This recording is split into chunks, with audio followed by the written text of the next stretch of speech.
Hey everyone, this is Javi from Short Pro, and I'm here once again to show you how to make an HDR picture using this. This is a picture I took during the playoff games of my college's football season, and let's get to it. Okay, so the picture has been loaded up. What you do is press Command J twice, 1, 2, go down here, background layer. Before you do that, turn these eyes off.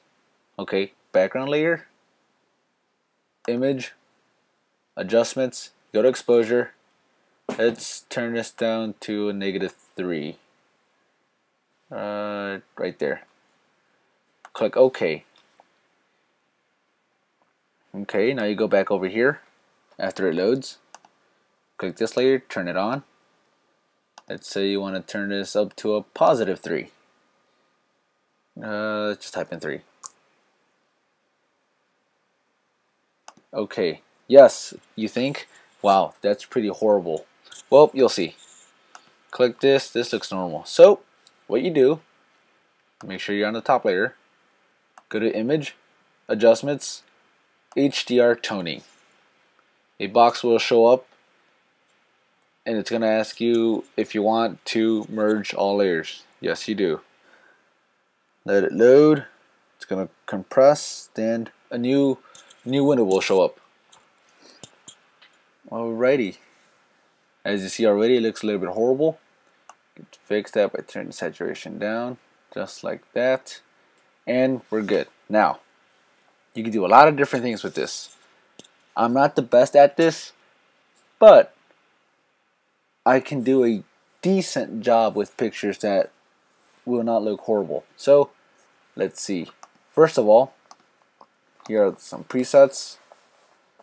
None of these I'm going to touch. So, go down here to detail. Move the slider like that. Not too much, because if you do, you notice that the background will start getting very detailed like that, and that looks way too horrible. So I grab the slider, move it all the way down to, let's say 120, 128, 123 would be good. Got that. Then the edge glow. You're probably wondering what this is. Let's try it out. The radius of this, you throw it all the way out, it makes it weird. Now the strength is what makes everything horrible. Go like that, let it load, and that makes, yeah, as you see, it's horrible. The lighting right here, his arm, the guy's helmet, you lose the detail. You don't want to do that.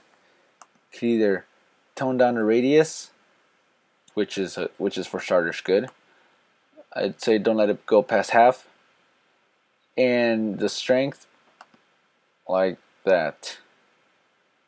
Maybe a little bit more, but you don't want to go too far out there with it, because it's gonna look trashy. And if you're a photographer, you don't want your picture looking trashy.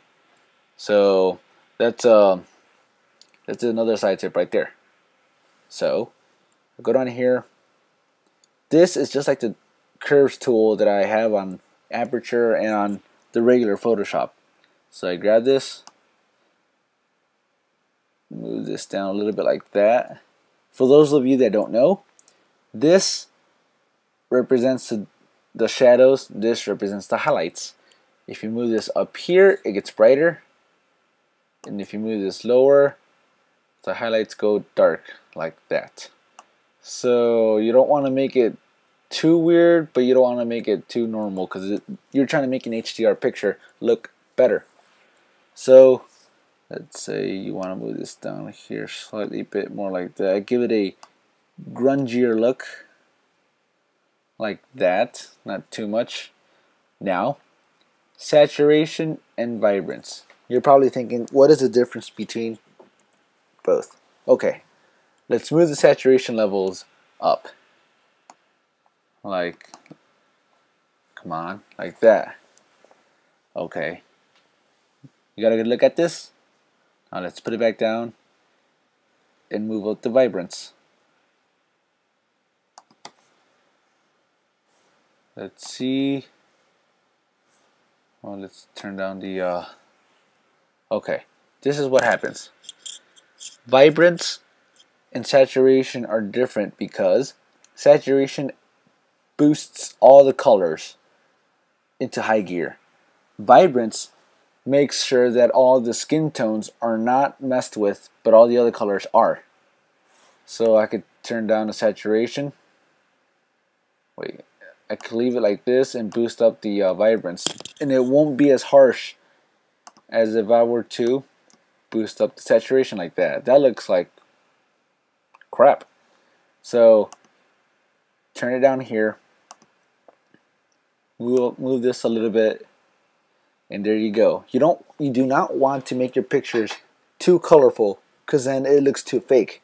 Your job as a photographer is to make these pictures better, fixing minor stuff that couldn't have been fixed at the moment you took the shot, or just small other stuff, color correcting for instance. But other than that, yeah, you don't want to add too much stuff to the pictures because it begins looking like trash. Press OK. Let it load. Alright, see? That looks better, and it looks interesting. He looks more detailed than the original picture. Now let me see if I could do a quick comparison. Okay, see this and you see this. Since this is football, this setting is appropriate with the picture.